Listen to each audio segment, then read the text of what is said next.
نحمده ونصلی علی رسولہ الکریم اما بعد فاعوذ باللہ من الشیطان الرجیم بسم اللہ الرحمن الرحیم۔ جی ناظرین کرام، آداب زندگی کا ہمارا سبق چل رہا ہے۔ آج ہم 20واں سبق آپ کی خدمت میں پیش کر رہے ہیں آداب المعاشرت سے۔ آج کا سبق صفحہ نمبر 79 سے صفحہ نمبر 82 تک ہے۔ اللہم صلی علی محمد النبی الامی وعلی آلہ وسلم تسلیما کثیرا کثیرا۔ ادب نمبر 71۔ ایک مہمان نے بقصد ہدیہ دینے کے 2 روپے میرے قلمدان میں رکھ دیے اور مجھ کو خبر نہیں کی۔ میں نماز عصر کو اٹھا، قلمدان وہیں رکھا رہا۔ نماز کے بعد کسی ضرورت سے قلمدان منگایا تو اس میں روپے دیکھے، پوچھا گیا تو کسی قدر توقف سے ان صاحب نے اس کی اطلاع کی۔ میں نے وہ روپے یہ کہہ کر واپس کر دیے کہ جب تم کو ہدیہ دینا نہیں آیا تو ہدیہ دینا ہی کیا ضرور؟ کیا یہی طریقہ ہے دینے کا؟ اول تو ہدیہ دیتے ہیں راحت و مسرت پہنچانے کو، اور جب کہ اس کی تحقیقات میں اس قدر پریشانی ہوئی تو اس کی غرض ہی فوت ہو گئی۔ دوسرے، اگر قلمدان میں سے کوئی لے جاتا جس کی نہ تم کو خبر ہوتی اور نہ مجھ کو، تو تم اس گمان میں رہتے کہ ہم نے 2 روپے دیے اور میں اس سے ذرا بھی متنفع نہ ہوتا تو مفت کا احسان ہی میرے سر پر رہتا۔ تیسرے، اگر کوئی لے بھی جاتا اور میرے ہی ہاتھ آتے تب بھی مجھ کو یہ کیسے معلوم ہوتا کہ یہ کس نے دیے اور کس کو دیے؟ اور جب نہ معلوم ہوتا تو چند روز امانت رکھنے پر مجھ کو بار ہوتا، پھر نکتہ کی مد میں صرف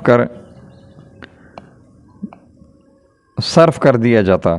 یہ ساری مصیبت تکلف کی ہے۔ سیدھی بات تو یہ ہے کہ جس کو دینا ہو اس کے ہاتھ میں سپرد کر دے، اور اگر مجمع سے لحاظ معلوم ہو تو تنہائی میں دے دے، اور اگر تنہائی میسر نہ ہو تو کہہ دے کہ میں تنہائی میں کچھ کہوں گا، پھر تنہائی ہو دے دے۔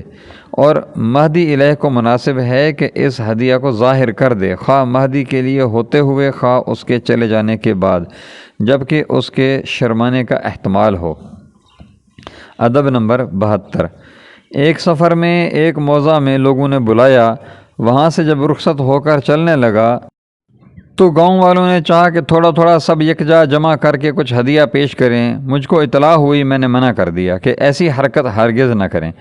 اس میں ایک خرابی تو یہ ہے کہ بعض اوقات تحریک کرنے والے اس کا لحاظ نہیں کرتے کہ مخاطب طیب خاطر سے دے رہا ہے یا محرک کے الفاظ سے۔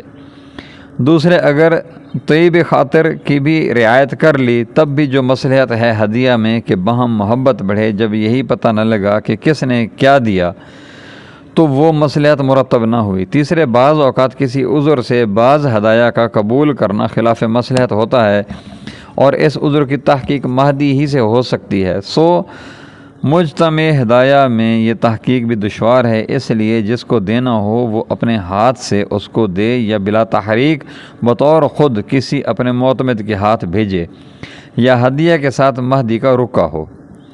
ادب نمبر 73۔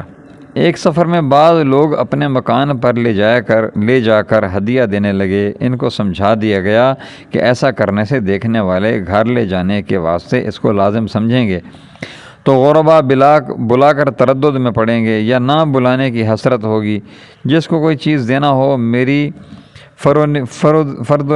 فردگاہ پر آ کر گفتگو کرو تاکہ میری آزادی میں خلل نہ پڑے۔ ادب نمبر 74۔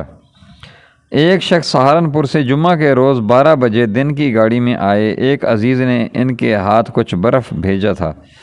وہ مدرسہ میں ایسے وقت پہنچے کہ طلبہ جمعہ میں نہ گئے تھے۔ وہ شخص برف ایک طباق میں رکھ کر جامع مسجد چلے گئے۔